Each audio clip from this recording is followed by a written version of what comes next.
speak a little bit more to the development, that the developmental benefits of yoga for toddlers? How does it really influence their development? Absolutely.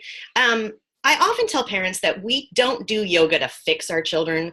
We do yoga to connect with them. The poses and the activities that we do with them in class are what I describe as developmentally supportive.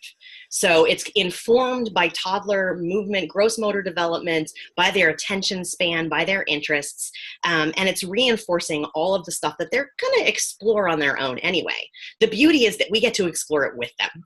So that's super fun. But we do enhance things like balance, physical body awareness, gross motor control. I've even had parents comment. I had a parent who had a child who was in an early intervention program and commented that at his graduation evaluation with that program, the evaluator was blown away by the fact that this under 2-year-old could stand on one foot and balance. And it was because we practice it every single week. And so there are movement benefits. In addition, there's language benefits because we are narrating their experience. We're singing a ton, and we know singing has a huge benefit for their brain development and their language development and their understanding. Little tiny tidbit, pre-verbal babies and toddlers actually process their verbal input, especially when it's singing, more in the motor part of their brain than they do in the verbal part.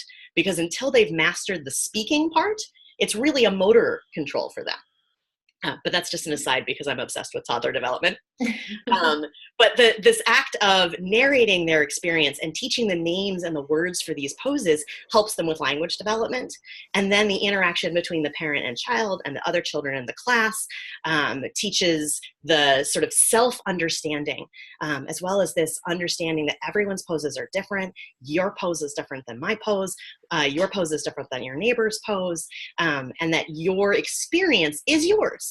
So that empowers, it's your experience, it's empowering, and it teaches a little bit about who the self is. And who the self is really important to understanding and experiencing empathy, because you can't understand others until you start to understand yourself. Mm-hmm.